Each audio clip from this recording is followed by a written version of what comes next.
سلام كما يوعدكم فتوات تخاتاتلتنا لو ما عنتم بعرف نمجمرة جزء قدام وتر قدام زي ما حلا دف مدب ده هاي إيرتراين سدتنياتات حزنا لكم متينا لنا مساي زلو سلسته محبرات اللو وتر قدام كأس ده هاي سدتنياتاتن انتي عينت أقولت يبون انتي مغرتات يبونان حزنا لكم متينا لنا جورجو ገብረስላሴ ካብ ሱርባና ምሳና ኣሎ ከምኡ ድማ ሄለን ናይ ፋውንዴሽን ሂማን ራይትስ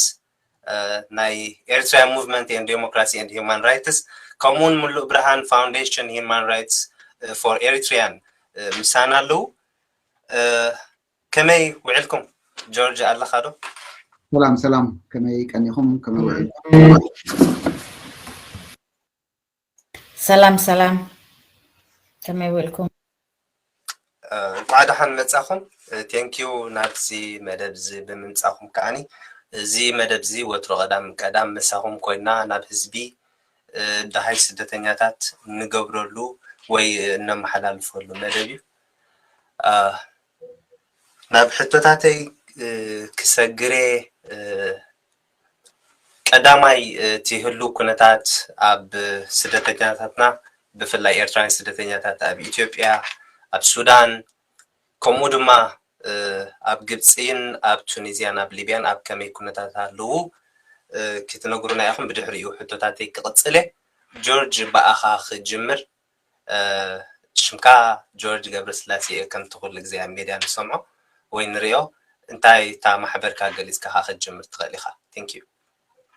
حراي دقيمة يقنيلي نزحقنا عدل زي مدب دهاي إيرتران سدتنياتات زبل أقداس مدب مخانون دقيمة زي تبغوسز موساتكم دا أمسكونكو سمي جورج ገብረስላሴ بحال أبو منبرن مسراتنا محبر سروانا سلازي محبر سروانا بحوسي دبلوماسي أقلقلوت دمت سدتنياتات زخون بقصقص كمون يحواتو تطو زبل عمل العالم بزي قد سابي يحلو إرتراو أويات كساب متى نابز ملكوتا أكال زووي كمون محبر سربانا اتي أقداسي مدرخ وسيدو زلو اتي بدقت راح بصحفن بأويات النقبرز نبرنا لعلي حالفكا أم مدر وريدكا كميجركا نايبحاكي نيحواتكا مسيلكا نقصا قلقلوت اندحابكا أدمعن هناتن مخا أبنتاون زخونة تبغوسي وسد زبل السمسرتي سلازي تحفشاوي زي مثل اتي محبر سربانا نابتا قدامي تحطو عزلكا دمت أخونا أبا أخذ لخاخت لكما دهي إيرتراين سدتنياتات أبز ساعات زي أب سودان أب إثيوبيا كومن دابل لهن كتصلينا ناب ليبيا ناب قبس ناب تونيزيا بتنا إثيوبيا خنجمر انتا عينت حبريتا لكا تقرب دهاي نتهزبي تتبلنا صبو دهاي إيرتران سدتنياتات أب إثيوبيا كاب ورح عسر تحري كل تشحن أسران جميرو بسانكي زتولع كوينات أب كل التجراي بزح عقبتن قلقلاتن كسجر تنيحو بزح تتصابوتاتن بدوهاتن كم زقات كلاتنا خبانا كابنوس وقف إيرتراوي كابنوس وقف حلنا زلو فطور زتخوله أي بلني سلازي أبزي حجي زلو كنتات ناي سدتنياتات إيرتراوان بمعسكر مع عينن عد حرشين كجمر انت داخوينه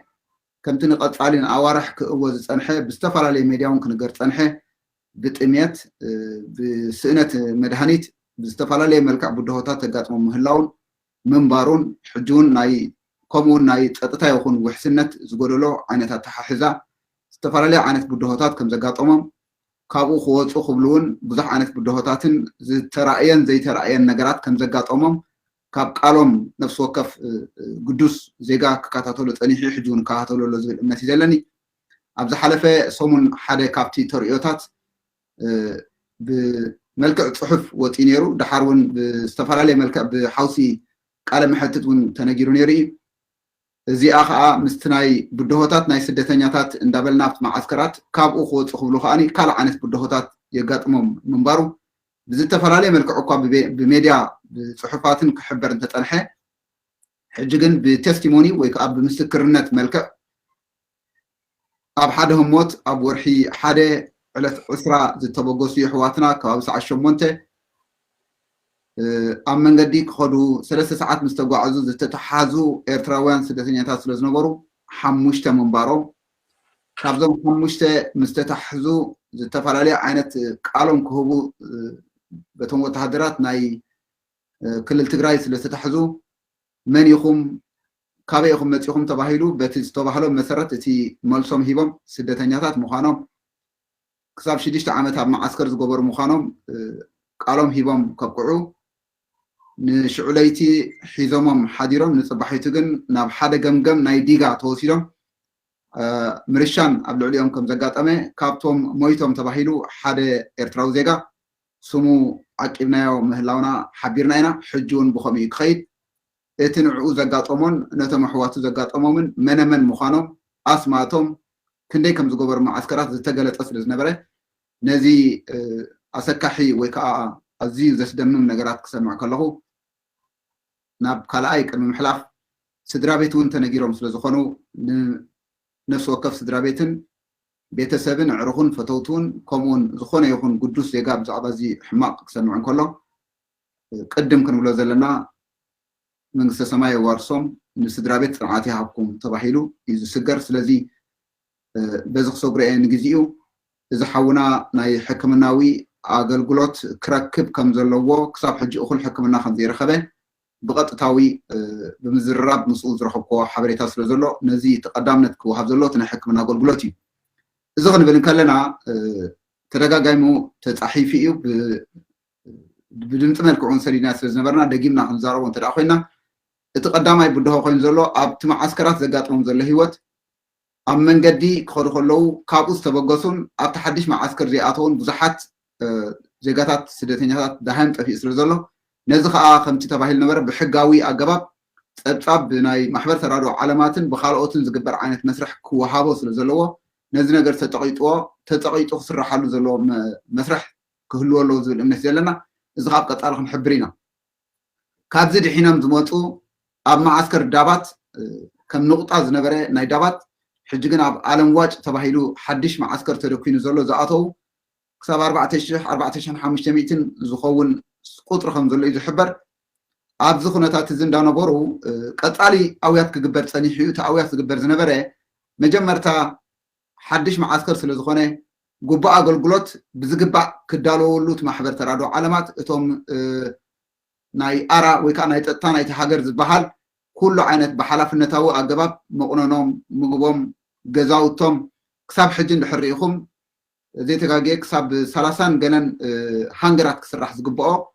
ካብ 25 ሃንገራት ዘይበዝሕ እዩ ተቢሉ ዘሎ ስለዚ ገና ኣብ መስርሕ ዘሎ እዩ ከም ዝርዳእኒ ዘሎ ካልእ እውን በዳህ ሕቶታት ክመፅእ እንተደኣ ኮይኑ ኣብ መጀመርታ ዝበሃል ዝነበረ እቲ መስርሕ ክሳብ 15,000 ክሳብ 20,000 ክሕዝ ተባሂሉ ዝነበረ ሕጂ ግን ክሳብ 4,000 ካብኡን ላዕሊ ዘይከውን እንተደኣ ኮይኑ ናበይ እዩ ትህሉ ኩነታት ናይ ስደተኛታት ኣሕዋትና ሓበሬታ ክነብዳኣ እምበር ዝያዳ ኣብቲ ናይ ዲፕሎማስያዊ ኣውያት እውን ቀፃሊ ኣውያት ከም ዘድልዮን መዓልታዊ ምክትታል ናይ ኣሕዋትናን ኣሓትናን ከም ዘድልን በዚ ነገር እዚ ነቶም ኣሕዋትና ከዘኻኽር ፈቱ ከይተሓለልና ክንሰርሕ ምስለኦም ጠጠው ክንብል ኣብ ብድሆታት ከም ዘለዎም ጠጠው ክንብለሎም ኣብዚ ማዓስከር ዝመፅኦም እውን ዝሓለፈ ገለ መዓልታት ብፍላይ ኣብ ዝሓለፈ ሰሙን ዘይተፈለጡ ዕጡቃት ተባሂሎም ዝመፁ ምናልባት ኣብ ሓደ እንዳሻህዲ እንዳፅማቑ ብዝተጀመረ ዓይነት ኩነታት ብዙሕ ዓይነት ብድሆታት ከም ዘጋጠመ ክሳብ 7 ኤርትራውያን ዜጋታት ከም ዝተሃረሙ ሓንቲ ጀነሬተር ናይታ ትካል እውን ተቃጢላ ምህላዋ ኣብ መጀመርታ ገለገለ ሓለፋታት ክግበረልኩም ኢሉ ነቲ ማሕበር ነቶም ከባቢ ህዝቢ ናይቲ ከባቢ ፕሮሚሲንግ ዝነበረ ወይ ከዓ ብተስፋ ፅበይዎ ዝነበሩ ምስ ምንታይ ክትኣሳሰር ይኽእል ኣበይ እዩ ዘሎ ተሃጓፍ ብዲፕሎማስያዊ ኣገባብ ማሕበራት ተራድኦ ዓለማት ክገብርኦ ዘለዎን ኣገልግሎታት ወይ ከዓ እቲ ዝሃብኦ ተስፋ ነቲ ህዝቢ ናይቲ ከባቢ ክትግበር ክኢሉ ድዩ ካበይ ተበጊሱ እዚ ጉዳይ እዚ ኣብ ከምዚ ዝበፅሐ ንኩሉ ነገር ሃዲእና ከነፅንዖ ቀፃሊ ኣውያት ክንገብር ምክትታልና ክበዝሕ ንሳቶም እውን ወይ ብናሃቦም ዲረክሽን ኢንፎርሜሽን ሓበሬታ ኢንስትራክሽንስ ከም ምክትታል ክኽተልዎ ናታቶም ሓድነት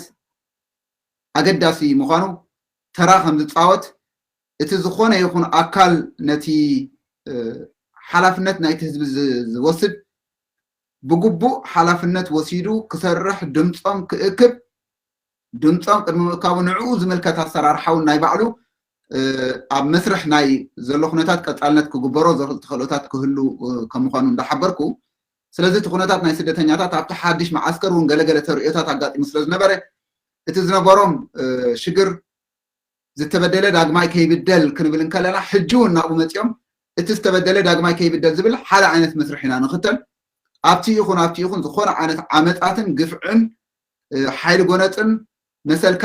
ምንፋግን ናይ ሳልሳይ ዓለም ምጥያስ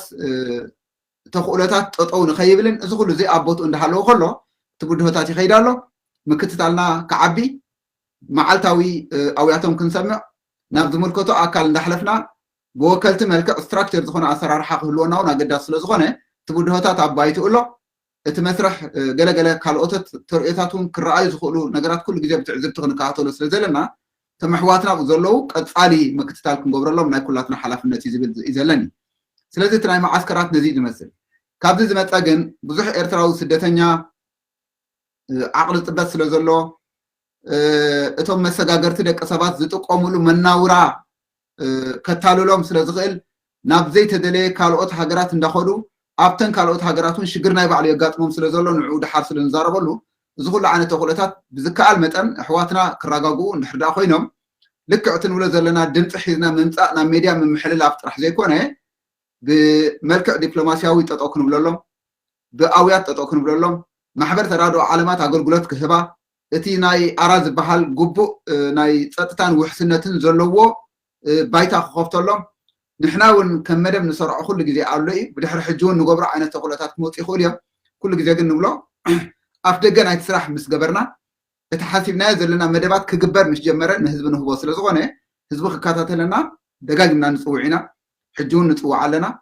ስለዚ ኩሉ ዓይነት መስርሕ ክንከታተሎ ስለ ዘለና እዩ እዚ እቲ ናይ ማዓስከር እዩ ኣብ ኣዲስ ኣበባ ናይ ባዕሉ ብድሆታት ኣለዎ እዚ ብድሆታት እዚ መጀመርታ ናይ ቪዛ ይኹን ናይ ንግዝያዊ ካብቲ ሃገር ክወፅሉ ዝበሃል ወይ ከዓ ትራቨል ዳክሜንት ተባሂሉ ዝዳሎ ወረቃቕቲ መዓልቲ ይወድቕ ስለ ዘሎ ገለገለ ናይ ሕጋውያን ዝመስል ወረቃቕቶም እውን ከምኡ ናይ ሓደስቲ ቆልዑ ዝተወለዱ ናይ ምስክር ጥምቀት ኣብ ግዜኡ ዘይምሃብ ቪዛ ዝተዋህቦም እንዳወደቐ እዚ ኩሉ እዚ ሽግር ይፈጥር ስለ ዘሎ እቲ ኤርትራዊ ካብ ዓቕሊ ፅበታዊ ዝኾነ መዓልታዊ ሂወት ዕረፍቲ ይረኸበ ስለዚ ነዚ ጉዳይ እዚ መዕለቢ ክግበሮ እንተደኣ ኮይኑ እቲ ንሕና ብእኩብ ድሙር ማሕበር ስርባና EMDHR ኣብ ሆላንድ ዘሎ ማሕበር ትካል ናይ ሰብኣዊ መሰል ተጣባቂ ንኤርትራውያን ብሓውና ሙሉእ ብርሃን ዝካየድ ሓፍትና ሄለን ምሳና ዘላ ጆርጅ እውን ከም ጆርጅ ንስኻ ባዕልኻ ይኹን ካልኦት ብዙሓት ኤርትራውያን ብግላዊ ተበጊሶም መፂኦም ተበጊስናሉ ዘለና ሰናያዊ ተበግሶ መዕለቢ ክረክብ እንተደኣ ኮይኑ ኣሕዋትና ሰላም ክረኽቡ ዕረፍቲ ክረኽቡ መሰሎም ክሕልወሎም እቲ ጎዲልዎም ዘሎ ነገራት ናይ መስርሕ ናይ ወረቃቕቲ እውን ቀፃሊ ክነእውየሉ ስለ ዘለና እቲ ዝግበር ዝፀንሐ ሕጂ እውን ብዝለዓለ ክግበር ማለት እዩ ነዚ ክንብል ኢና እቲ ኣምፂናዮ ዘለና ተበግሶ ብደብዳቤ መልክዕ ናብ ፕራይም ሚኒስተር ናይ ኢትዮጵያ ዝተፃሕፈ ብዕሊ ኣብጢሕናዮ ስለ ዘለና እዚ ጉዳይ እውን ናብኡ ጥራሕ ጆርጅ ክቐርፀካ ይቕሬታ ኣብኡ ኣብቲ እንታይ ዓይነት ኣበርክቶ ትገብሩ ኣለኹም ወይ እንታይ ዓይነት ዝተገብረ ነገር ኣሎ ክንወፅኦ ኢና ኣብታ ኔክስት ሕቶ እቲ ህሉ ኩነታት ናይ ኢትዮጵያ ግን ከምዚ ክትገልፆ ፀናሕካ እዩ ይቕሬታ ስለ ዝኮለፍኩኻ ሄለን ምሳና ኣላ ካብ EMDHR ሄለን ከመይ ኣለኺ ኣብ ምንታይ እዩ እቲ ማሕበርኩም እንታይ እዩ ዝሰርሕ ናይ ኤርትራ ሙቭመንት ፎር ዴሞክራሲ ኤንድ ሂውማን ራይትስ እንታይ ዝገብር ከምዛ ናይ ጆርጅ ክተላሊና እሞ ብድሕሪኡ ኩነታት ናይ ኤርትራውያን ስደተኛታት በቲ ስኺ ትፈልጥዮ ህሉ ኩነታቶም ከዓ ከመይ ምገለጽክዮ ነርኪ ብፍላይ ድማ ኣብ ኢትዮጵያ ወይ ሱዳን እተን ትፈልጥየን ሃገራት ወይ ኮንታክት ደለኪ ኦኬ هرا مجمرتا يمسكنكا نلومعتي زتصواخني مدرخ زهبكني وانا هلن كيداني بحال ኣብ chairperson ናይ ኤሪትራዊ ምቅስቃስ ናይ ዲሞክራሲን ናይ ሰብኣዊ መሰል ማሕበር እየ እቲ ማሕበር ኣብ ሳውት ኣፍሪካ እዩ ተመስሪቱ ብ2003 ማለት እዩ ኣነ ግን ብ2015 እየ ነቲ ማሕበር ዝኣተኽዎ እቲ ናይ EMDHR እቲ ናትና መስርሕ ማለት እዩ ናይ ሰብኣዊ መሰል ናይ ኤሪትራውያን ክንጣበቕ ነቲ ድምፂ ዘይብሉ ህዝብና ድምፁ ከነስምዕ ንስደተኛ ምሕጋዝ መጀመርታ ከማን EMDHR ክምስረት ከሎ መዓት ስደተኛ ኤሪትራውያን ንሳውት ኣፍሪካ ምስ ኣተኡ መዓት ምሕጋዝ ኣብቲ እዋን እቲ ከማን ተገይሩ እዩ ማለት እዩ ሓድሽ ከኣቱ ከሎ ኣብ ሳውት ኣፍሪካ ብዙሓት ፀገማት ዝነበሮም እዮም እቲ መሰረት ብሕጊ ምኻድ ናይቲ መሰል ኤሪትራዊ ክኽበር በዘለዎ ሃልይዎ እቲ ድምፂ ዘይብሉ ድምፂ ክንኾነሉ እሱ እዩ እቲ ዕላማ ናይ EMDHR ማለት እዩ እንታይና ክንገብር ዘለና በዚ ኩናት መስተጀመረ ምስ በዓል ሱርባናን ፋውንዴሽን Human Rights for Eritreans ምስኣቶም ኮይና ዝምድና ክንገብር ጀሚርና because እቲ ስደተኛ ኤሪትራዊ ማልያ ዘለዎ ፀገማት ኮይኑ ማለት እዩ ኣብ ሊብያ ሕማቕ ነይሩ ኣብ ግብፂ ሕማቕ ነይሩ ድሓረይ ሕጂ ኣብ ናይ ኢትዮጵያ ሕማቕ ኣሎ ኸማን እቲ ኩነታት ደደገፈ ብከምዚ ኢና ብሃንሳብ ኮይና ክንሰርሕ ነዚ ነገራት ክንብል እቲ መጀመርታ ብሱዳን ክጅምረልካ ናይ ሱዳን ኩነታት ኣዝዩ ዝሕዝን እዩ እቲ ኩነታት ሓደ ካብቲ መፍጠሪ ናይ ሱዳን እቲ ቁልውላው ናይ ሱዳን ንባዕሉ ኣብዚ ዓቢ ተራ ተፃዊቱ እዩ ብኸመይ ክንብል ኮይና እቲ ኤሪትራዊ ወረቀቱ ክሕደስ ዝግብኦ ዝነበረ እቲ ስርዓት መስተቀየረ እዚ ኩሉ ጠጠው ኢሉ እዩ ሕጅስ ኣብቲ ምእሳር ብዙሓት ከምኡ ዝኾኑ ኣለው ካብቲ መረዲኢ ከማን ዘረኸብናዮ ንመርዓ ክኸይዱ ናይ ካልእ ሃገራት ወረቀት ዘለዎም ከማን መዓት ዝተኣሰሩ ኣለው እቲ ኤሪትራዊ ስደተኛ ጥራይ ኣብ ሱዳን ዝቅመጥ ጥራይ ዘይኮነስ ወላ ንመርዓ ዘመፀ ገለ እዚ ነገራት ተኣሲሮም ኣለው ማለት እዩ እዚ ካብቲ ሓተ ነጥብታት እቲ ቦታታት ዝያዳ ዝእሰር ኣብ በዓል ሻግረብ ኣብ በዓል ካርቱም ግን ብጠቕላላ ኣብ ካልእ ቦታታት ከማን ምእሳር ኣሎ ሓደ ካብቲ ፀገማት ከማን ናይ ኤሪትራውያን እዩ በገንዘብ ክወፁ እዮም ዝፅዕሩ ማለት እዩ ገንዘብ ከፊልካ መስተኣሰሩ ከፊሎም ክወፁ ሕጂ እዚ ንባዕሉ መዓት ሓስያ ኣምፅኡ ኣሎ ብኸመይ ክንብል ኮይና እቲ ኤሪትራዊ ካብ መሰሉ ተቃሊሱ ዝወፅእ ካብቲ እስር ቤት ገንዘብ ከፊሉ ይወፅእ ሕጂ ገንዘብ ከፊሉ ከሎ ኣነቲኣቶም ብገንዘብ መብልዒ ገይሮሞ መመሊሱ ኣስርዎም ሕጂ መመሊሶም ይኸፍሉ ማለት እዩ ሕጂ እዚ ካብ መሰል ዘይምፍላጥ በቲ ሕጊ ኣገባብ ምኻድ ሕጂ እቲ ከም ንቡር ኮይኑ ኣብ ሱዳን ከማን ኣይኮነን እዚ ግን ናይ ሕጂ ዝጠቕሶ ዘለኹ ማለት እዩ እምበር ወላ ኣብ ሊብያ በኸምኡ ተለማሚዱ ማለት እዩ ሕጂ እቲ ፀገም ዘሎ ትኸፍል ትወፅእ ኢኻ ንኡ ግን ሽኡ እቲ ካልእ ሰብ ከማን ሞኣሲረስ ከምዚ ገይረስ ገንዘብ ክረክብ እየ ሕጂ እቲ ኤሪትራዊ ከምዚ ገንዘብ መሸምጠጢ ኮይኑ ኣነቲ ስደተኛ ባዕሉ ፅጉም ዝኾነ ኣብ ዘገደደ ፀገም ኣትዩ ብከምዚ ዓይነት ኣካይዳ ማለት እዩ እቲ ሓበሬታት ከማን ናይ ሱዳን ዘረኸብናዮ ማለት እዩ ደቂ ኣንስትዮ ቆልዑት ዓበይቲ ኣንስቲ ብዘይ እቲ ምእሳር ክመፅእ ገገዛ ደደኸዱ ወላለይቲ ደደወሰዱ ኣብ እስር ቤት ያእትዎም ኣለዉ ማለት እዩ እቲ ኣቶም ኣብ ዝተኣሰሩ ገንዘብ ከፊሎም ዝወፁ ይወፁ ክኸፍሉ ዘይኽእሉ ኣብ በዓል ሁዳ ካልእ እስር ቤት ይሰድዎም ኣለዉ ማለት እዩ ሕጂ እቲ ምእሳር ዓይኒ ዘይብሉ ኮይኑ ምሻሎ ሱቅ ኢልካ ኩሉ ሰብ ለኪምካ ወረቀት ዘለዎ ወረቀት ዘይብሉ ምሕዳስ ዘድልዮ ሕጂ እቲ ነገር ነዚ እቲ ድምፂ ናይቲ ኤሪትራዊ ፀገም ከናፈልጥ ከማን ምስ ካልኦት ኮይናስ ንጉስጉስ ኣለና ሜቢ ዳሃረይ እንታይ በሃል ዝያዳ ክብል ይኽእል ኣነቲ ናይ ኢትዮጵያ I think በብዙሕ ከባይ ንላዕሊ ጆርጅ መሊስዎ እዩ ግን እቲ ሓደ ፀገማት ናይ ኢትዮጵያ ዘሎ እቲ RRS ናይቲ ኤጀንሲ ናይ ስደተኛ ኣብ ኢትዮጵያ ዘሎ እቲ ቪዛ ዘለዎ ቪዝኡ ዘይ ሪኒው ዘይገብር እቲ ስራሖም ዘይምስረሖም ማለት እዩ ቪዛ ንኻል ዓዲ እድል ክረክብ ከሎ እቲ ቪዛ በሰንኪ ዘይምስላጥ ብዘይ ድልየቶም ገና ኣብ ኢትዮጵያ ኮፍ ኢሎም ዘለዉ መዓት ኤሪትራውያን ኣለዉ ማለት እዩ ሕጂ እቲ ናይ ኢትዮጵያ ፀገማት ኦኬ በዝሓለፈ ኣብ ትግራይ ዘለዉ ኣብቲ ኩናት ዘለዎ ሰፈር ደገፍ ከፍ ይኸውን በርስ እቲ ብሓፈሽኡ ኤሪትራዊ ስደተኛ ኣብ ኢትዮጵያ ዘሎ ተቀርቂሩ እዩ ሶ I think ኣብዚ ጠጠው ክብል ይቀኒየለይ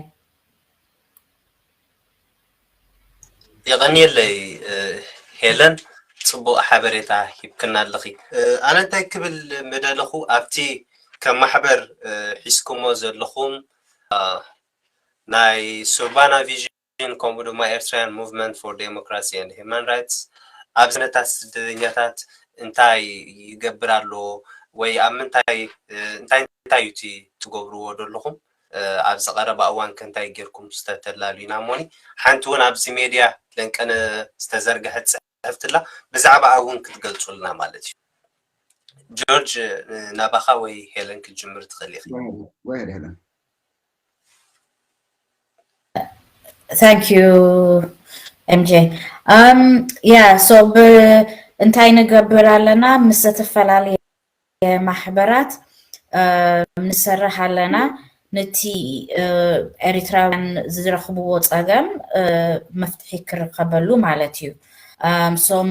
ናይ ግድን ሓደ ምስ UNHCR እዩ ግን ሕጂ ከም ንሕና ከም EMDHR ቅድሚ ሕጂ ነዊሕ ምስ ሰብኣዊ መሰላት ዓባይ ትካላት ንሰርሕ ቅድም ሰሪሕና ኢና ምስቲኣቶም ርክብ ዘለና እቲ መግለፂ ናይ ምስዳድ እቲ ወረቀት ከም ዘበልካዮ ዘወፀ ነቲ መንግስቲ ናይ ኢትዮጵያ ናይቲ ኩነታት ናይቲ ኤሪትራውያን ዘፀሓፍናሎ ኣሎ ዝተሰደደ ማለት እዩ ዳሃረይ በብቲ ዓቕመና እቲ ኣብዚ ናይ ዓዲ እንግሊዝ ሕጂ እቲ all party parliamentary group on ኤሪትራ ኣሎ ሓደ ንእሽተይ ኮሚቲ እዩ ማለት እዩ ሓደ በብ ኣብቲ ውሽጢ ፓርላማ ኮሚቲ በብ ዘተፈላለየ ነገር ኣሎ ሓደ ናይ ኤሪትራ ኣሎ ማለት እዩ እቲ ኩነታት ከማን ናይዚኦም ስደተኛታት ምስኣቶም ንኣቶም ከማን ሰፍሊጥናዮም ኣለና ማለት እዩ ሶ ንሕና በዘተኻኣለና ዘተፈላለየ መገዲ እንሱ ንገብር ኣለና ኣን ምስ ካልኦት ኤሪትራውያን ኣሕዋትና ከማን ንሰርሕ ኣለና ብኸመይ ዝሓየለ መገዲ ድምፂ ናይ ሕዝብና ክስማዕ እቲ መፍትሕ ናይ ፀገሙ ክርከብ መሰሉ ክርከብ ከምዚ ዘበልናዮ ኣብ ኢትዮጵያ ዘለዉ ኤሪትራውያን ናይ ጥምየት ናይ ሰብኣዊ መሰል ምግሓስ ብዙሕ ፀገማት ይረኽቡ ኣለዉ ኣንሳቶም ኣብቲ ውሽጢ ኩናት ብኩሉ እንድዩ ተቀርቂሮም ዘለዉ እቲ በይን ከይዶም መፍትሒ እንሳቶም ዝረኽብዎ ኣይፈልጡን እዮም ሶ ናትና ግደ እዩ ክንዛረብ መሰሎም ክረኽቡ እቲ ሓገዝ ዝግብኦም ሓገዝ ክረኽቡ ማለት እዩ ሶ ምስ ዝተፈላለየ ማሕበራት ደድኾና ነዚ ነራት ንሰርሕ ኣለና ናይ ሱዳን ኸማን ንፍትን ኢና ዘለና ማለት እዩ ከምኡ ኸማን ንጥፈታት ንገብር ኣለና ከምኡ ኸማን ናይ ሱዳን ነቲኦም ሕዝቢ ኤሪትራ ኣብኡ ዘሎ ሓደ ምትሒ ክርከበሉ Thank you, Daniela. Okay, thank you, Helen. George, Allah Msai. بتي زوسركم وتبوغسو اب هاجرات زغبر زول اغلغلوت كما يمثل كم حبر سوربانان حبراوي سرح مس MDHR كومودما ناي Human Rights for Eritreans ناي فاونديشن ناي بعد من برهان مالتي انت عينت سرحكم تسرحوا كومودما تا دي مزحتت كواني هيلن تي بزعبتا زغبركما ناب دكتور أبي بزعبا أون انتا تحسطو قرب كتقلنا مالتي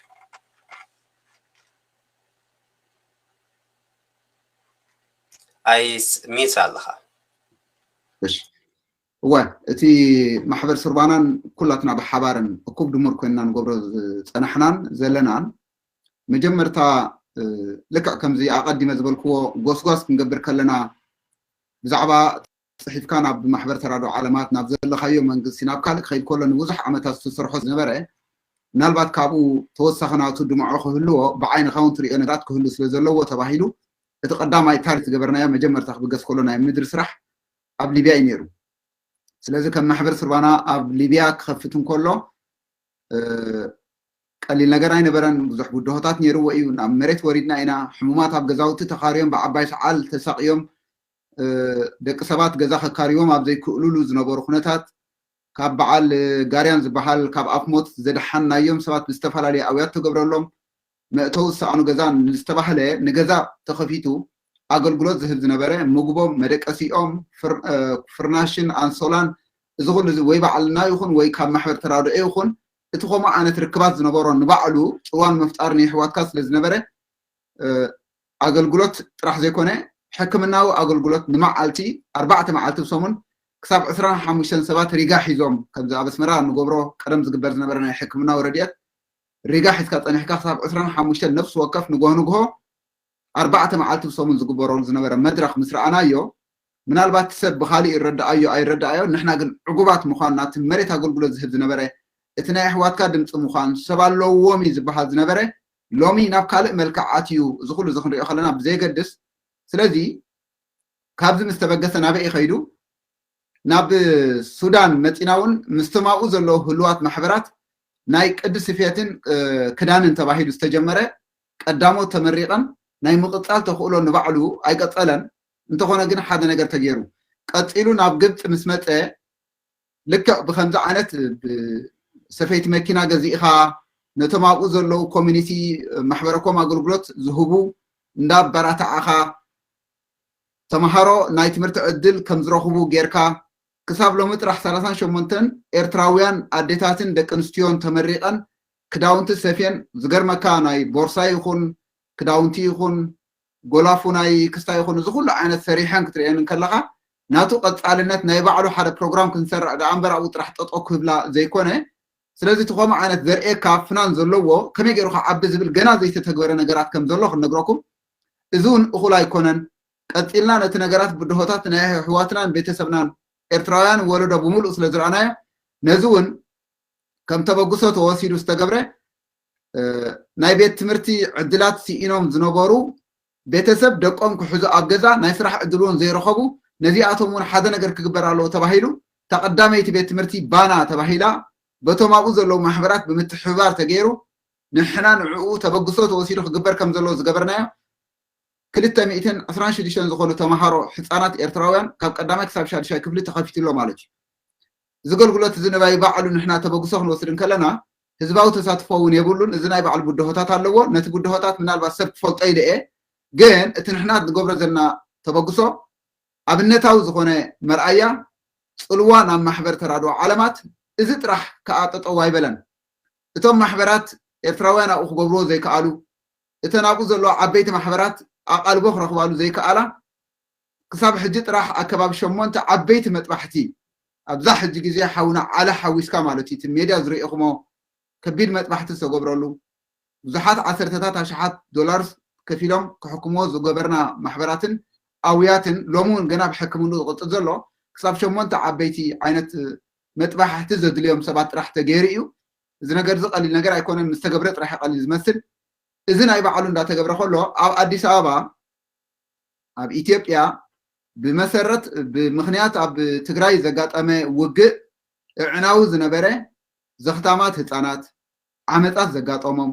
ብዝተፈላለየ መልክዕ ቡድሆታት ዘጋጠሞም ብዓረብያን ዊልቸርን ዝኸዱ ሕክምናዊ ኣገልግሎት ክረኽቡ ዘይከኣሉ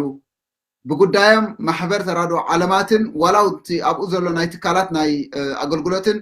ግቡእ ኣቃልቦ ዘይረኸቦም ብዙሕ ዓይነት ቡድሆታት ምህላው ክንፈልጦ እቲ ንብሎ ጥራሕ ዘይኮነ ልዕሊኡ ክኸይድ ገና ዘይበፃሕናዮ ቡድሆታት ከም ዘሎ ኣብ ኤርትራውያን ንዓለም ክንነግር ንህዝብና እውን ከነፍልጥ ነዚ ገለ ነገር ሓለፋ ድኾን ክንገብር ንኽእል ንእሽቶ ተባሂሉ ከዓኒ ምስቲ ዝብለካ ዝነበርኩ ናይ ዓመፃትን ዝኽትምናን ካልኦትን ምስ መፀ 4 ዝኾኑ ዓበይቲ ህንፃታት ከፊትካ ነቶም ርኡይ ፀገም ዘለዎም ኤርትራውያን ዕድላት እንዳሃብካ ገዛ ክራዮም እንዳተኸፍለ ናይ ማይን ናይ ኤሌክትሪክን እንዳተኸፍለ ኣብቲ መጀመርታ ከማን ናይ ገለ ኣዋርሕ ክሳብ 6-7 ወርሒ ሙሉእ ኣገልግሎት ዝህብ ዝነበረ እዚ ማለት ምግቦም ኣስቤዝኦም ናይ ሶሙን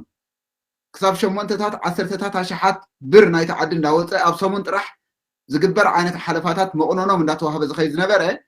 ሕጂ እውን እቲ ንገብሮ ዘለና ጠጠው ኣይበለን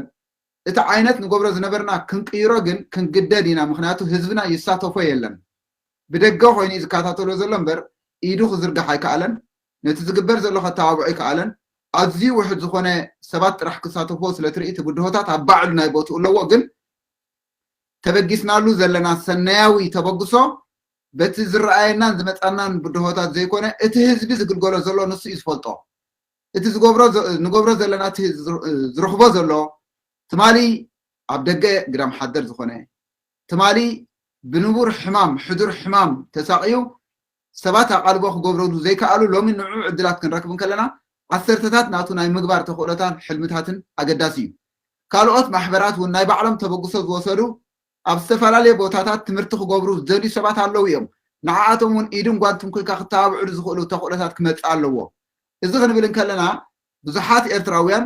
ናይ ትምህርቲ ብቕዓት ዘለዎም ዓቕሚ ዘለዎም ዝተፈላለየ ዓይነት ኣገልግሎት ክህቡ ዝኽእሉ ኤርትራውያን ሎሚ እውን መፁና ኣለዎ እዮም ባዕላቶም ተበግሶ ወሲዶም ክንምህር ደሊና ባይታ ረኺብና ኣለና ኣገልግሉና ሓግዙና ኣተባብዑና ዝብሉ ከዓ ብዙሓት እዮም ማሕበራትን ዘይማሕበራትን እዚኣቶም ክተባብዑ እንድሕር ደኣ ክኢሎም እዚ ናይ ቮኬሽናል ትሬኒንግ ዝበሃል ናይ ኢደ ስራሓት ዕድላት ተደኣ ተረኺቡ ባዕሉ እቲ ናይ ላዕለዋይ ቤት ትምህርቲ ዕድል ናይ ኦንላይን ኣክሰስ ዝበሃል እውን ዝተጀመረ ግን ብዝግባዕ ዓይነት ኣገልግሎት ክወሃቦ ዘይከኣለ ነገራት ንብዙሕ ኢድና ዘርጊሕና ኢና እንተኾነ ግን እቲ ህዝብና ነቲ ዝግበር ዘሎ ብዓይኒ ጠርጣሪታት ክሪኦ ዘይኮነ ደው ኢሉ ክፈልጦ ዝኽእል ነቲ ኩነታት ዝግበር ክከታተሎ ኣበርክቶ ተበጊሱ ዘሎ ቀሊል ነገር ከም ዘይኮነ ኣብ ግምት እቲና ስለዚ እቲ ዝግበር ዘሎ ብማሕበር ተራድኦ ሱርባናን እዞም ብምልኦም ምሳና ዘሎ ማሕበራትን ካልኦት ግላዊ ተበግሶ ዝወሰድኩም ካባኻ ጀሚሩ ንነዊሕ ኣዋርሕ ጠጠው ዝበልካ ኣውያት ናይ ኣሕዋትካ ብቐፃሊ ኣብ ሜዳ ትፅሕፍን ትከታተልን ዘለካ ናይ ኩላትና እኩብ ድምር ተኸይዱ ዘሎ ካልኦት ሕጂውን ሰባት ክሳተፍዎ ኣገልግሎትና ክዓቢ እዚ ዝግበር ዘሎ ኣገልግሎት እኹል ከም ዘይኮነ መርኣያ ዝገበርናዮ 3 ዓበይቲ ቡድሆታት ኣለዉ ናይ ሕክምናዊ ኣገልግሎት ኣብቲ ሃገር ክሕከሙ ዘይከኣሉ ኣቓልቦ ተረኺብዎም ተዋሂብዎም ብቕልጡፍ ናብ ሳልሳይ ሃገር ክወፅሉ ዝኽእሉ ዓይነት ተኽእሎታት ክንገብር ተደኣ ኮይና ሕጂ እውን ተሳትፎ ብሕጋውን ብኣገልግሎትን ብድምፂ መሃብን ዝበሃል ኩሉ ዓይነት ማሕበራት ትካላት ክንከፍት ኣገዳሲ እዩ ካልኣይ ብገንዘባዊ ዓቕሚ ክግበሩ ዝኽእሉ ተኽእሎታት ሕክምናዊ ኣገልግሎት ኣለዉ እዮም ኩሉ ግዜ ግን ምስ ተሳትፎ ናይ ህዝቢ ኣገልግሎት ናይ ህዝቢ ዝግበር ዘሎ ግምት ሂብካ ዝግበር እዩ ካልእ ሕክምናዊ ኣገልግሎት እንዳረኸቡ ከለዉ ብሰንኪ ዋሕዲ ዓቕሚ ኣብ ግዳም ሓደር ኮይኖም ኣብ ሰባት ተፀጊዖም ዘለዎም ሽግር ከይኣኽሎም ካልእ ተደራቢ ሽግር ይገብረሎም ስለ ዘሎ ስነ ኣእምሮኣዊ ጭንቂ ዝፈጥረሎም ዘለዉ ቤተሰብን ሕሙማት ኣሕዋትናን ስንክልና ዘጋጦም ውሕዳት ስለ ዘይኮኑ ነዚ እውን ኣብ ግምት እቲና እቲ ኩሉ ዓይነት ኣገልግሎት ክንገብር ተበጊስና ኢና ይኸይድ ኣሎ ናይ ኮሚኒቲ ኣገልግሎት ዝበሃል ብቀጻሊ ንገብሮ ነገራት ስለ ዝኾነ እዚ እዩ ትምርኩስ ዝገብር ስለዚ ብኣውያት ብጽሑፍ ብጎስጓስ ንገብር ኣለና ክንብል እንከለና ሕጂ እውን ሓደ ሩኡይ ዝኾነ መድረኻት ተጊርና ኣለና ናብ ተቐዳመይቲ ሓተትካያ ናታ ኣካል ክህብ ኢለ ኣብ ዝሓለፈ ሰሙን ዝገበርና እንድሕር ኣሎ ብጽሑፍ መልክዕ ብእኩብ ድሙር እዞም ኩለን ማሕበራት ኮይና ብሓባር ሓደ ዕላውን ሕጋውን ደብዳቤ ናብ ፕራይም ሚኒስተር ናይ አብይ አሕመድ ናይ ኢትዮጵያ ሰሪድና ኣለና እዚ ጉዳይ እዚ ናብኡ ከም ዝበፅሕ ተገይሩሎ ጎኑን ጎኑ ቅዳሕ ናብ ኣራ ከም ዝኸይድ ተገይሩሎ ጎኑን ጎኑ ልክዕ እቲ ሰደድናዮ ወረቐታት ኣብ ዘለናዮ ሃገር እውን ናብቲ ዘሎ መንግስቲ ከም ሰደድናዮ ከነፍልጥ ስለ ዘለና ንሳቶም እውን ትዝኸይድ ዘሎ ኣገልግሎት ክርድኦም ስለ ዘለዎ ናብኦምን ናብ ናይ ካልኦት ላዕለዋይ ኣካል ናይ ዩኤንኤችሲአር ዝኸደን ሓደ ዕላዊ ደብዳቤ ተጻሒፉሎ እዚ ደብዳቤ እዚ እንታይ ይብል ነቲ ኩሉ ዘሎ ሽግራት ዝገልጽ እዩ ሓደ ወረቃቅቶም ክሕድሰሎም ዘይከኣለ ብሰንኪ ወረቃቅቶም ምሕዳሶም እቲ ዝነበሮም ዕድላት ይወድቆም ስለ ዘሎ ኣውያት ጌርና ካልኣይ እቲ ናይ ናብ ሳልሳይ ሃገር ናይ ምጥያስ ዝበሃል ቢኤንኤችሲአር ይኹን ብካልእ ክግበር ዘሎ ክቃላጠፍ ተደኣ ኮይኑ እቲ ናይ ኣራ ወይ ከዓ ኣርአርኤስ ተባሂሉ ዘሎ ተወሳኺ እኳ ደኣ ሓደሽቲ ሕግታት ወፂሞ ስለ ዘለው እዚ ነገር እዚ ተኣኪቡ ተደሚሩ ብዙሓት ዓይነት ፍርሕን ራዕድን ከይተረፈ ኣብቲ ናይ ሕቶ ዕቁባ ዝሓተተ ኤርትራዊ ዜጋ ክሳብ ክንደይ ፅልዋ የሕድር እውን ክንከታተሎ ስለ ዘለና ትሰብ ቁርብ ኣፍልጦም እንትኽልዎ የስንክፎ ዘለኹ ስለዚ ነቲ ኩሉ ተንኪፉ ዝገብር ዘሎ ስለ ዝኾነ እዛ ደብዳቤ እዚ ተሰዲዱ ዘሎ ኩሉ ዓይነት ነቲ ብድሆታት ናይ ኤርትራውያን ኣቃልቦ ክረክብ ፍታሕ ክወሃቦ ጉዳዮም ክሳለጠሎም ቀጻሊ ኣገልግሎት እንድሕር ደኣ ዘይተዋሂቡ ናቱ ዓቕሊ ፅበታዊ ናይ ካልእ ዓይነት ፍታሕ ኢሎም ዝወስድዎ ዘለዉ ኤርትራውያን ኣሕዋትና ካልእ ሽግር ፈጥረሎም ስለ ዘሎ ነዚ ኩሉ ዝኣድረስ ዝገብር እዩ ክብለካ ኢደ ይቐኒለይ ቴንክ ዩ ጆርጅ ኣጋጣሚ ከማን ሼር ገይረልካ ፀኒሐ እታ ፅሕፍቲ ይቐኒየልና ነቲ ስለ ኣበርክቶኹም ኣጋጣሚ ሙሉእ ብርሃን እውን መፂኡ ስለ ዘሎ ሙሉእ ብርሃን ክሓተከ ሰላም ቋዕዳሓን መፅኻ ደጊምካ ሙሉእ ብርሃን ቋዕዳሓን ፀናሕኩም ሰላም ቴንክ ዩ ፎር ዮር ኢንቪቴሽን welcome ሕጂ ኣጋጣሚ ፅቡቅ ኮይና ኣላ መስለኒ ኮኔክሽንካ ንዓኻ ቁርብ ሓፂር ኣቢልካ ክትምልሰለይ ብዛዕባ እቲ ፋውንዴሽን ሂማን ራይትስ ፎር ኤርትራያን ድብል ናትኩም እንታይ ዓይነት ኣገልግሎት ይድህብ እንታይ ዓይነት ስራሕ እዩ ክተላልየና እሞኒ ብድሕሪኡ ህልው ኩነታት ናይ ስደተኛታትና ኣብ ከመይ ኩነታት ኣሎ ከዓ ሕፅር ኣቢልካ ኣብተን ትፈልጠን ሃገራት ኢትዮጵያ ሱዳን ሊብያ ቱኒዝያ ከምኡውን ግብፂ ነኒሸክ ትብለና ትኽእል ኢኻ ሓፈሻዊ ካቲ ናይ ኢትዮጵያ ጆርጅ ገሊፅዎ እዩ ኣብ ናይ ግብፅን ኣብ ናይ ሊብያን ቱኒዝያን ዘለካ ቁርብ ተትብለና ደስ ምበለኒ ይቐኒየለይ ኦኬ ቴንክ ዩ ነዚ ዕድል ስለ ዝፈጠርካልና እንጂ ቴንክ ዩ ድምፆም ምስማዕ ዘይከኣሉ ወገናትና ብምዃንካ የመስግን ቴንክ ዩ ናብዚ ወትሩ ናይ መከራ ጥራይ ትሰምዓሉ ናይ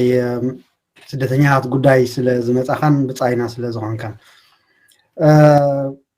ፋውንዴሽን ሁማን ራይትስ ፎር ኤሪትሪያንስ ኣብ እዚ ትካል ሰብኣዊ መሰላት ንኤርትራውያን ኣብ ሆላንድ መሰረት ገይሩ ዝተመሰረተ እዩ ቀንዲ ዕላምኡ ኣብ ውሽጢ ይኹን ኣብ ደገ ኣብ ርሑቕ ይኹን ኣብ ቀረባ ብቐጥታ ይኹን ብተዘዋዋሪ በቲ ኣብ ኤርትራ ዘሎ ስርዓት ኣብ ልዕሊ ኤርትራውያን ዜጋታት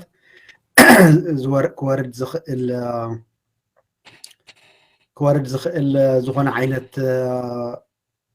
በደላት ንኤርትራውያን ምጥባቅ እዩ ማለት እዩ እዚኣ እታ መሰረታዊት ዕላማ ናይቲ ማሕበር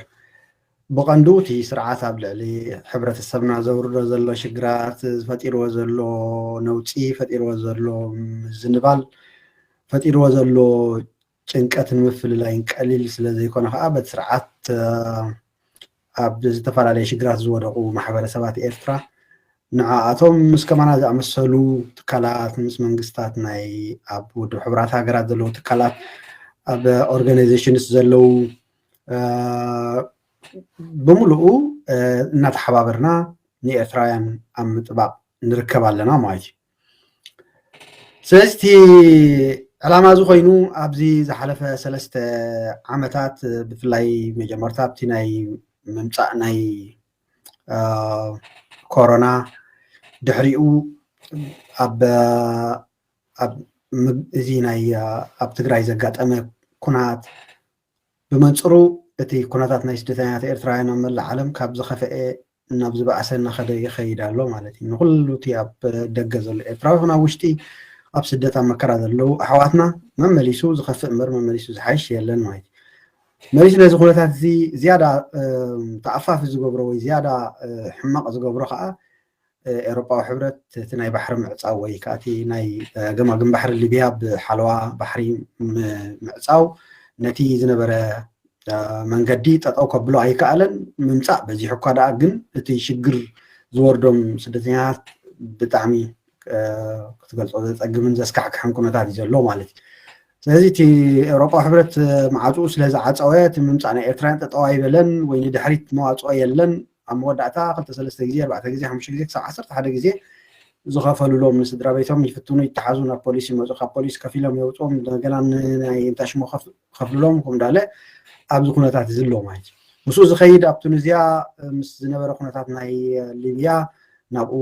ኣቢሎም ዝሃደሙን ዝሳጎሙን ኤርትራውያን ኣለዉ ንሳቶም ምስቲ ኣብቲ ውድብ ዩኤንኤችሲአር ዝግበረሎም ዝነበረ ወይ ክግበረሎም ዝግብኦ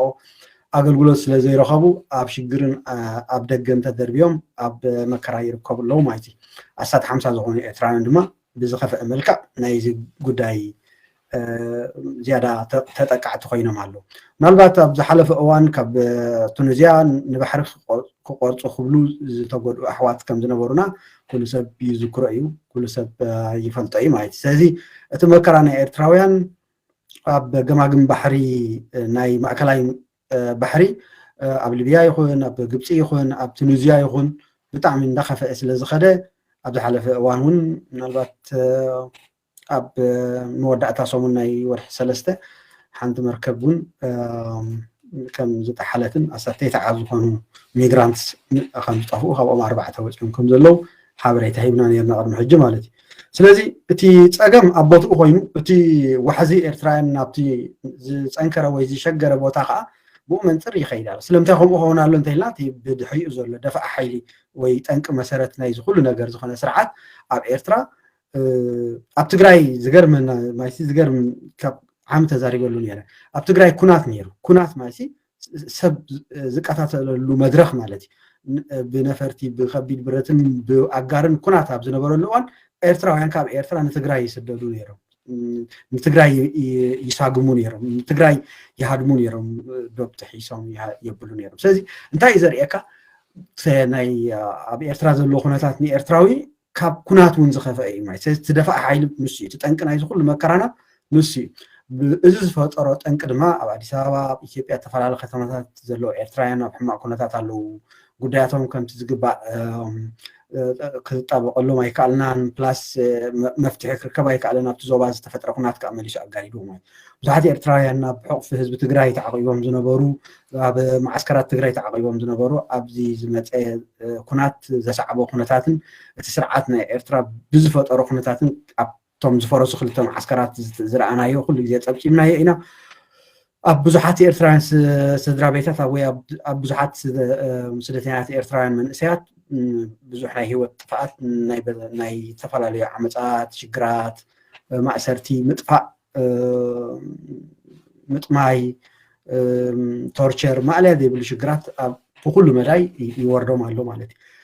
ብኡ በቲ ኩናት ዝፈጠሮ ብናይ ኢትዮጵያ ሰራዊት ይኹን ብናይ ትግራይ ሰራዊት ይኹን ብናይ ኤርትራ ሰራዊት ይኹን እቶም ስደተኛታት ጣብቀሎም ስለዘይለ ተዓለም ከዓ ገዲፋቶም ስለዝሃደመት ምክንያቱም ተዓለም እያ ኣብ ትሕቲ ውድብ ሕቡራት ሃገራት ዝእለያ ትካላት እየን ንዓኣቶም ግብረ ሰናያት ትካላት እየን ዝኣልዮም ነይረን ኣብ መወዳእታ ንሳተን የለዋን ኣብ ሰዓት እዚ ከዓ ከምቲ ህዝቢ ትግራይ ረኪቦ ዘሎ መከራ ካብኡ ብዝኸፍእ ኣብ ዕፅዋ ተዓፅዮም ኣብ ልዕሊ እቲ ዕፁው ህዝቢ ትግራይ ተዓፅዮም መከራ እናረኸቡ ፀኒሖም ካብኡ ብቁጥሪ ዘይሰንፍ ብዙሓት ኤርትራውያን ኣብ ሰዓት እዚ ኣብ ኣዲስ ኣበባ ዝኣተውሉ ብዙሓት ኣብ ከባቢ ጎንደር ኣለዉ ብዙሓት ኣብ ደባት ከም ዝነበሩ ዳርጋ እቲ ዕለታዊ ንፅብፅቦ ስለ ዝነበርና ኣብቲ ዝርዝሩ ከኣቲ ኣይደልን ዘሕዝነካ ግን ካብ ማዓስከራት ትግራይ ሃዲሞም ብጎንደር ኣቢሎም ኣብዛ ሰዓት እዚኣ ኣብ ሊብያ ዝኣተው ሰብዓ ዝኾኑ ኤርትራውያን ድሃ ይረኺበ ኣለኹ ማለት እዩ ሕጂ እቲ ዘሕዝነካ ነገር እንታይ እዩ ካብቲ ዝኸፍአ መከራ ወፂኦምስ እንደገና ነቲ ዝበኣሰ መከራን ንምቁዳስ ከዓ ንሊብያ ኣትዮም ይርከቡ ኣለዎ ኣብ ከባቢ በንቃዝ ኣለዎ ብሰዓት እዚ ማለት እዩ ሕጂ እቲ ሲትዌሽን ናይ ኤርትራውያን ኣብኡ ጠጠው ዝብል ኣይኮነን ኣብ ሱዳን ብሰራዊት ናይ ሱዳንን በቲ ዘሎ ናይ ወታደራዊ መንግስቲ ናይ ሱዳንን ኣብ ልዕሊ ኤርትራውያን ግፋሕ ክግበር ቀኒን ኣሎን ንሱ ናይ ገዛ ርእሱ መከራታት ፈጢሩ ኣብ ልዕሊ ኤርትራውያን ናይ ገንዘብ ሕቶ ናይ ሂወት ሕቶ ናይ ዓመፃት ሕቶ ናይ ብዙሕ እቲ ኤርትራዊ ብገንዘብ ስለ ዝርአ ዘሎ ኣብ ኣሸጋሪ ኩነታት ይርከቡ እሞ ኣብ ኣማኢት ኣሽሓት ዝቁፀሩ ህዝቢ ማለት እዩ ኣብ ግብፂ ዘሎ ኩነታት ንሪኦ ኣለና ኣብ መንግስቲ ግብፂ ቅድሚ ሕጂ 3 ግዜ ናብ ኤርትራ ጠሪዙ ኣሎ ሕጂ እውን ኣብ እስር ቤት ዳጊንዎም ዘሎ ክጥረዙ ኢኹም ዝብል ተሽሙ መምርሒ ወሲዱ ኣሎ ገና ኤርትራውያን ሕቶ ዕቑባ ኣብ ዝሓትሉ ድማ ናብ ቤት ማእሰርቲ እምበር ናይ ዕቑባ ሕቶ ኣብ ምርኣይን ሰብኣዊ ጉዳያቶም ኣብ ምስልሳልን ኣይርከብን ንዕኡ ንምጥባቅ ከዓ ምስ ዞም ኣሕዋት ኮይና ብዙሕ ስራሕ ንሰርሕ ኣለና ማለት እዩ ካልእ ኣብ ዝተፈላለየ ሃገራት ዓለም ተበቲኑ ዘሎ ስደተኛ ኤርትራዊ እውን ዋላ እኳ ገሊኡ ስራሕ ዝረኸበ ገሊኡ ስራሕ ዘይረኸበ ገሊኡ ወረቐት ዝረኸበ ገሊኡ ወረቐት ዘይረኸበ ይኹን እምበር በቲ ኣብ ኣሕዋቱ ኣብ ኢትዮጵያ ኣብ ትግራይ ኣብ ሱዳን ኣብ ሊብያ ኣብ ግብፂ ኣብ ቱኒዝያ ኣብ ካልኦት ክፋላት ሃገርን ዘሎ ፀቅጥን ኩነታትን ዘይተፀልወ ወይ ብኡኡ ዘይተሸገረ ብኡኡ ጭንቀት ዘይፈጠረ ስድራ ወይ ውልቀ ሰብ ኤርትራ ኣሎ ክንብል ኣይንኽእልና ስለዚ ሓፈሻዊ ሽግራት ናይቲ ስደተኛ ሓፈሻዊ ሽግር ናይቲ ሕብረተሰብ እዩ ኣይደኖት ሕብረተሰብ ነዚ መፍትሒ ብምንታይ ይገብሮ ከዓ ንርኢ ንሕና ግን በታ ዘላትና ዓቕሚ በተ ዘለና ውሁድ ኣሰራርሓ ንምእላይ ዝሰኣኑ ኣብ ኣዲስ ኣበባ ገዛውቲ ምስ ሩባና ብምዃን نتحقق زالنا نتهم كم عسكر هذا أقدم نابو وسيد كان كمان بر أبتقاليت حتى محبركم Foundation Human Rights for Eritrean أب ساعات زي بجبري أنت عينت سرح تبركتها لا كلنا هجرات أبتن أب ليبيا كون قل أب جبسي كمون أب إثيوبيا بزعبوني اشتمل اختبارني قاموني بدحري حبارة وزغون حتى كمي تلكاني تمجي يا كم تحطو الساعة رات قديم كساعات قلت أجمعك كم حطو جن أنت عينة تبركتو يوز قبر زولتي تكالكم أمنتا يساتفعلو تيتوبوغسو غيركم ودلهم كأب ساعات زي كم زي حاو جورج خمون حفتنا هيلن كقول صوت عنهم ناتكم تكال أنت تبركتو تكبر الله أوكي طبعا بحافظ انتهينا نقبر نحن نقرات مس موصنات حبريتات ناس دتنيات إيرتران كابتفل عليه ختم بغطات نهايتن هاجرات مس متنا نتسقمات نابج ملكوتو أوفيسات نصدق مالت بتناقل له مس بجروب مس على جورج مس على هيلن كالوت ولا انتهي صراحة تكالات يخنو ولك أكتيفيست يخنو ويكا أب سدتنيات تقداسنة تحضيرهم صرح يخنو مسؤول بمقال ويون بتناقل بتكالنا ناب زتفلاليو تكالات ود الحبرات هاجرات أوروبا وحبرات ويكا ناب هاجرات نابتن هاجرات الشجر زوردم زلوا سدتنيات نابنت أبز حلف أوان صومون تبدأ بين أب برايم مينستر أبي أحمد كل أخ كلهم زوم حوات كينا بزت أمر بالأخطر سدد كلنا كل محجر ما ناب كل التجراين ناب بريزيدنت دكتور دبرتين ناب قدام مينستر أبي أحمد أبز حلف كل 3 عامات بزح دبدابات بزعبا نابنت أب قدم كونات أب زنبر أوان معسكر حنساس كفرسي مستوى ناب منجست تجراي يقولنا منجست إثيوبيا دبدابات بمسداد كونات كم زي إيرترانس دتات تعم كم زي كونن كم صوز خلص عبيناتنا بقمة تينة كونات وجودفو تمحت إنا زلنا قريتها نقرر نيرنا ماي كان أوروبا حبرت أب بحر الليبيا يكون أبتن كالو أتجمع جموسيدو زلو زي سبعوي كونات نمقوامون تكالنا سكاب كوميشن أوروبا زخد حطو بزعبون أب أزلوهم أتحزا بفلاينتهم إيرتران سدتنيات بدحريهم كم الله سلسلة زي كلهم دحريهم كعقوبهم زخ الكامبروم زخ الكونات سيتويشن سلسلة زي اللي ብፍሉይ ተራእዩ ናብ ሳልሳይ ሃገር ይኹን ናብ ንሶም ብዝፈልጥዎ መእለይ ውሑስ ቦታ ከግዕዙልና ብዙሕ እዋን ሓቲትና ኣለና ንሱ ጥራሕ ኣይኮነን ኣብ ሆላንድ ከም ንርከብ ከዓ ንመንግስቲ ሆላንድ ነቲ ሚኒስተር ጉዳያት ወፃኢ ንዝተፈላለዩ ዛዕባታት ጎድናውን ቀጥታውን ርክባት ብምግባር ንዘለና ርእቶ ንህቦም ኢና ኣበይ የተሓጋገዙና እንታይ ርእቶ ክህቡና ኣለዎም ኣበይ ናይ ስጉምቲ ክወስዱ ኣለዎም ብምርዳእ ድማ ዝተፈላለዩ ስደተኛታት ኣብዛ ዓዲ ይኹን ካብዛ ዓዲ ወፃኢ ምስ ዓዲ ዝተኣሳሰር ይኹን ምስ ኤውሮጳ ዝተኣሳሰር ኣብ ምንጋርን ናብኦም መልእኽታት ምስዳድን ንርከብ ኣለና ማለት እዩ ኣብዚ ኤውሮጳ ከም ዘለና መጠን ድማ እቲ ትካል ኣብ ኤውሮጳ ስለ ዘሎ ኣብ ኤውሮጳን ዘለዋ ሃገራት ተፈላለየ ደብዳቤታት ተፈላለየ መልእኽታትን ርክባትን ብምግባር ንከታተሎ ኣብቲ ኣብ ልዕሊ ኤርትራውያን ዝወርድ ዘሎ ሽግራት ንምፍታሕ ድማ እተን ሃገራት እጃመን ከበርክታ ወይ ትካላት ናይተን ሃገራት ንኣብነት ምስ ናይ ኣብ ጀርመን ዝርከብ ትካላት ሰብኣዊ መሰላት ርክብ ኣለና ምስ ኣብ ቤልጅየም ዘለዉ ትካላት ሰብኣዊ መሰላት ርክባት ኣለና ምስኣቶም ናይ ምትሕግጋዝ ውዕላት ኣለና ምስኣቶም ናይ ኣብ ሆላንድ ዘለውሎ ምስኣቶም ብምዃን ኣብ ዝተፈላለየ እዋን ምጥባቅ ንዘድልዮም ስደተኛታት ኤርትራውያን ንጣበቀሎም ኣለና ማለት እዩ እቲ ሽግር ድማ ማሕበረሰብ ዓለም ክፈልጦ ብዝተፈላለየ መንገዲ ብኢሜይል ክኸውን ይኽእል ብደብዳቤታት ክኸውን ይኽእል ብቐጥታ ናብቲ ቦታ ብምኻድ ክኸውን ይኽእል ብቴሌፎን ደው ኢልካ ክኸውን ይኽእል ኣብ ምርኻብ ንርከብ ኣለና ማለት እዩ ብሓፈሹ ግን ኣብ ኢትዮጵያ ኣብ ዝተፈላለየ እዋን ዝመፀና ሓበሬታታት ንዝምልከቶ ንኣብነት ናብ ዩኤንኤችሲአር ዝምልከት ናብ ዩኤንኤችሲአር ናብ ኣይኦኤም ዝምልከት ናብ ኣይኦኤም ናብ ቀይሕ መስቀል ዝምልከት ናብ ቀይሕ መስቀል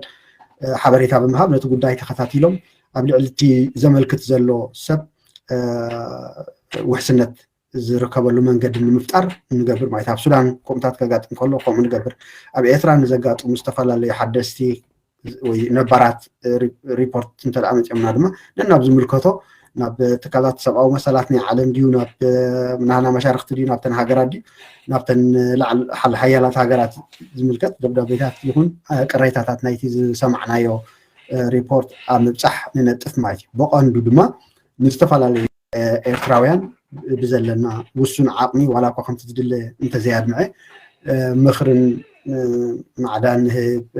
تليفونات بمدوال كلتاتهم أم فلات نحجزهم كقبروا زلهم مثلوا نحنا نقبر زلنا نبل بس نوسع عقلنا ما بفاينانس نحجز معنا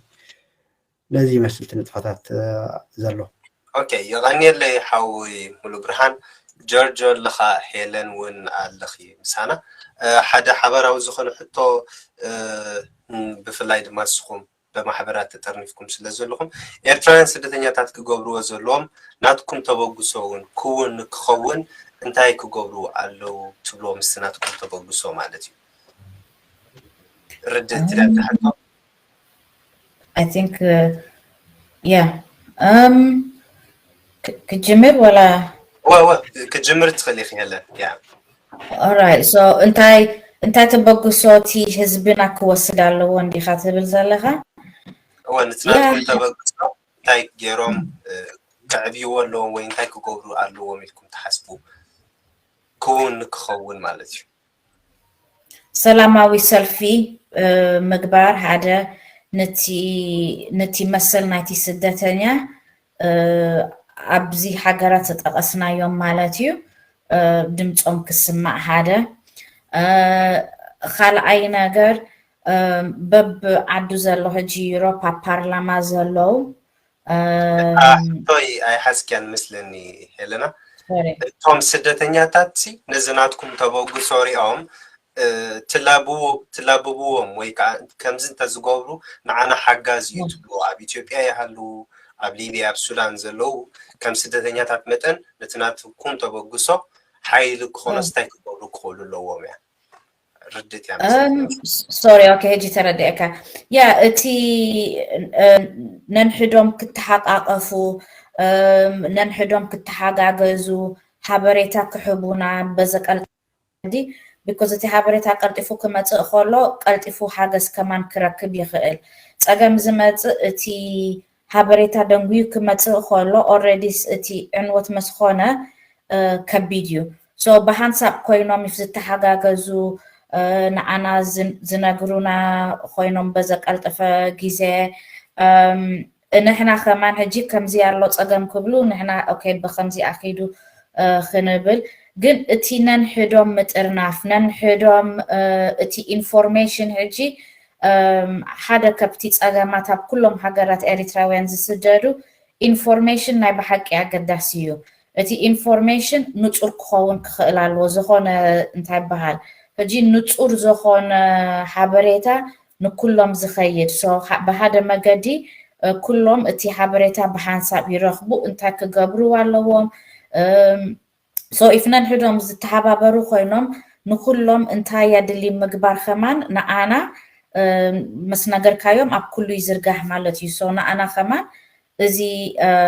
حاجزيو سو ناي تي مترناف اقداسيو هجي ابناي السودان هذا كبتي صقمات زلو كب قدماتي سكانا حجي طرازي خونه ناي سبعوي مسل ديو نصا زخونو محبرات اب السودان بزت فلالي ምክንያት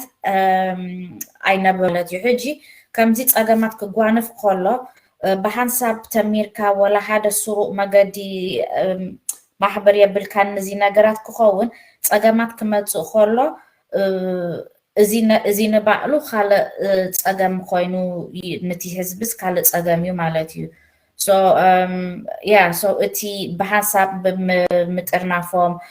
ብሓንሳብ ይህም ምባሎም نتيناتاتهم مثل كمان UNHCR كحاتو انساتهم كمان ننفسهم كحجزو كم زلوهم نحنا اليوم مليسنا نزارب مالتيو جن انساتهم ازوال نتيز قبوهم كحاتو كخلو علوهم بحلفي بنايزي ناي آرا نحنا مليسنا نساتف كلات ناس ببوغن ناس if نسرح كوينا زخونا وصيت كمصي يخእል እዩ كل ግዜ بحد ኢዳይነት ተጣቀአኒኻ በክልተ ኢድዩ ንሕና ንሳቶም በሓንሳብ ኮይና በመገድና ኩላትና ንደፍእ ኮይና ንእሽተይ ይኹን ኣይቢ ናይ ግድን ኣይቢ ክኸውን ኣለዎም ኣይቢ ነገር ዘይኮነስ ናይ ኩሉ ሰብ ንእሽተይ ኣይቢ ቅያር ዘመፅእ ማለት እዩ ተስፋ ይገብር እቲ ሕቶኻ ጽቡቅ ገይረ ዘመለስኩዎ Yeah, thank you, Helen. So, what are you